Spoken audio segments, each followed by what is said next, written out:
Hi everyone, thank you for joining me once again to my channel, Let's Talk About Sleep, which is based on my book of the same name, Let's Talk About Sleep, which is on Amazon.com. So if you're so inclined, please go purchase that. There's a lot of good information in there, and that's what we're going to be talking about today and in these videos. Today we're going to talk about something called restless leg syndrome. This is one of those things where people hear it, they hear the name on a commercial or whatever else, and they think it's a joke. Like, oh, one of these other, made up medical diagnoses, what the hell is it, right? Let me tell you something. If you have restless legs, or if you know somebody who does, they will tell you, or you'll tell yourself, this is not a joke. What restless leg syndrome is a condition of 4 parts. Okay, so the way we diagnose it as doctors is we call it a clinical diagnosis. There's not really a test that we do for this. It's more like if somebody has these 4 criteria, then we put the diagnosis on them. So one is what's called the urge criteria, URGE. So U of URGE stands for urge. These people will have an urge to move their legs throughout the night, hence the name restless legs. Okay. R stands for rest. So this usually comes on during rest. G stands for get up and go, or go. These people will not have these symptoms when they're walking or moving or doing something. And then E stands for evening. Okay, this usually happens in the evening time. So URGE.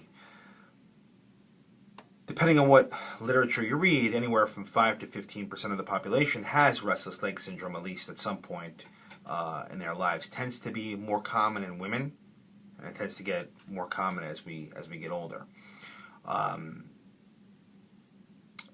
What I see in my practice a lot of times are young menstruating women, and the reason being is because iron levels are very closely tied to restless leg syndrome. We're not entirely sure why that is.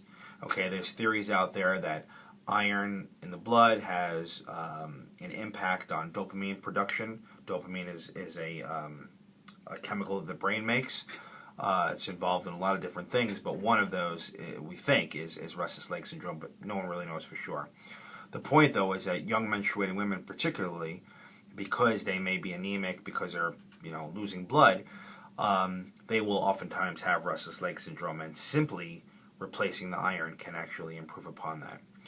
So restless leg syndrome, the urge criteria, by the way, we call it restless leg syndrome, but and typically it is the legs. Usually it's the lower part of the legs, so the kind of from the knee down. But it can happen in the arms, it can happen in the truncal area. But restless leg syndrome is typically what we find. So these folks will have these very uncomfortable sensations. I've heard everything from tugging, pulling in the calves to feel like worms are underneath the skin, or frank pain at some point, okay? And imagine this. You're tired, you didn't sleep well the night before, you get into bed, you start feeling these uncomfortable sensations in your legs. So you get up and walk around the bedroom, it relieves itself a little bit, you get back into bed to try to fall asleep, the same symptoms come on. And that goes over and over and over again over the course of the night. Not a very pleasant way to live, right? Now, this is different than cramps. Sometimes when I ask patients about, do they have restless legs or something like it, they'll say, well, I get cramps in my legs. Cramps are a little bit different. Cramps are usually, the muscle is cramping up, and that's usually because of dehydration or other things, and it usually happens just, once, and you've experienced it, and then it goes away and doesn't come back until some other event triggers it, like dehydration. But restless leg syndrome tends to happen on more frequently than cramps, so just be aware of the difference. So you have this urge criteria, you have this restless leg syndrome. Now, as I said, it's common in young menstruating women. There are many other conditions that can be associated with it. Certain medications can do it. What we usually do if somebody comes in with this diagnosis, or what we think is this diagnosis, is do a blood test. And what we're looking for is to see the iron levels in the person's bloodstream. One iron level in particular is called ferritin. That's Ferritin, which is basically a measure of the iron stores in the body. If that's low, Okay, and depending on the lab that you use or that you go to, anywhere from like below 15 is considered abnormal. What I usually say is that someone who has restless leg syndrome, anything less than 50 or even 75 is considered low. And usually what I'll do is I'll have those people take iron pills. And iron pills they don't work overnight, pun intended, right?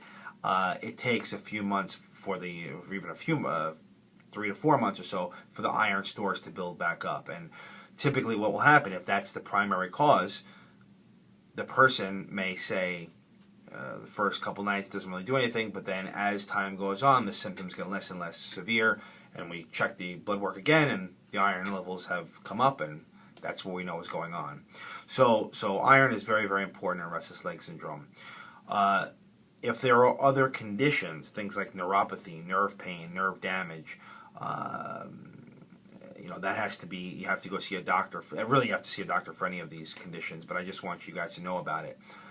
The three things that I see patients who have restless leg syndrome, the big three, if you will, that's alcohol, caffeine, and nicotine. They can definitely affect restless leg syndrome. So if you are suffering with something like this, the first step would be to see if you can either wean down those or stop them or do them earlier or not at all, okay, and see if that improves things. Another thing that you may not know about is antihistamines. So things like Benadryl or NyQuil or anything like that, Z-Quil, a lot of times people will take them to try to get better sleep, right? It makes sense. Somebody has this problem falling asleep, they'll take Benadryl to help them fall asleep. But what occurs in restless leg syndrome, unfortunately, is that actually the antihistamine property can actually make the symptoms worse. So what will happen is they'll take Benadryl, the symptoms will come on worse, and guess what? Now they're not sleeping, and they're going to be hungover because they're taking this substance. So that's another clue that you may be dealing with restless leg syndrome aside from the other symptoms. And there are medications, actual medications that we use for it, which can be a whole other video unto itself, but the main ones are actually medications that we use in Parkinson's disease called Mirapex, which is otherwise known as Pramipexole, and Requip, okay, which is otherwise known as Ropinirole.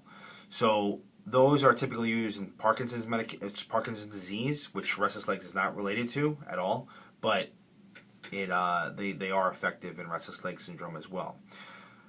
What I typically start with is something called gabapentin, otherwise known as Neurontin.